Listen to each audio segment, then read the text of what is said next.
Ontem, esses dias atrás, um amigo, uma amiga, nós conversando, numa conversa informal, ele disse que estava preocupado porque ele estava num caminho da redenção, sabia dos seus pecados, mas que a sua esposa tinha pecados maiores.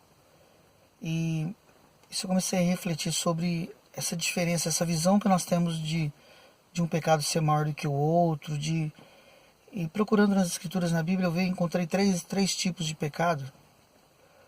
O pecado contra você mesmo, que você mutila o seu corpo, que você acaba se distanciando de Deus e você faz mal só para você, ou seja, quando você usa uma droga, quando você uma bebida, algo que vai te prejudicar fisicamente. O outro tipo de pecado seria aquele que você faz mal para o próximo, né? Que além de fazer mal para você, você faz mal para o próximo.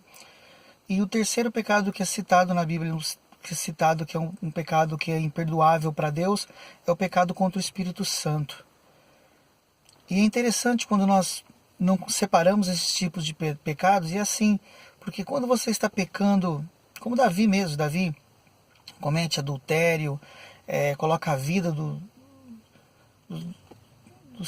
da esposa do esposo de Batseba, coloca a vida dele, Urias, coloca ali na frente ali para acabar com a vida dele, para compensar um outro pecado que ele havia feito, e ele comete um pecado contra Deus também. Então acredito que todos esses pecados, a maioria são contra Deus, ou seja, porque não obedece, ou porque não se arrepende.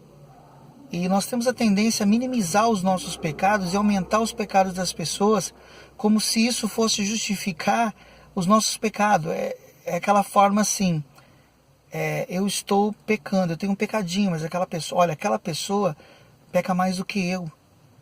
E para Deus não existe isso, tamanho de pecado. O Deus que perdoa é um só. O Deus que perdoa, que acalma o nosso coração para nós nos sentirmos perdoados, é um só.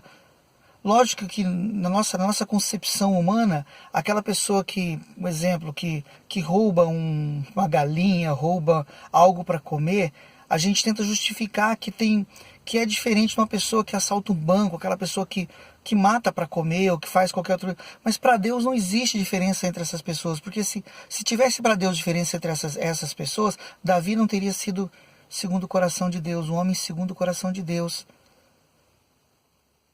E nós temos a tendência a minimizar os nossos pecados, amplificando os pecados dos outros. Mas para Deus existe um só pecador. E o pecado contra o Espírito é aquele que é indesculpável. Na palavra de Deus diz que é indesculpável pecar contra o Espírito, ou seja, só que quando nós obedecemos também nós estamos pecando contra o Espírito. Quando nós não damos voz para o Espírito Santo que habita em nós, nós estamos também ofendendo ele. E hoje em dia é muito natural isso, nós colocarmos palavras na boca do Espírito, nós profetizarmos em nome de Deus aquilo que Deus não falou conosco, nós apontarmos os pecados dos outros mesmo para ocultar os nossos em nome do Espírito. Então eu creio que nós precisamos abrir os nossos olhos espirituais, entendermos que somos pecadores sim, independente do tamanho e da qualificação que esse pecado tem. Que todos os pecados deixam Deus triste, porque isso faz nos afastarmos dele. E nós somos criados por ele e para ele. E toda vez que nós pecamos, damos um passo em direção oposta da vontade dele. Então cuidemos dos nossos pecados. Cuidemos dos nossos pecados. E os pecados dos outros, que sejam de exemplo para nós não cometermos os mesmos erros. Amemos os outros como nós mesmos, ou melhor, amemos os outros como Jesus nos amou.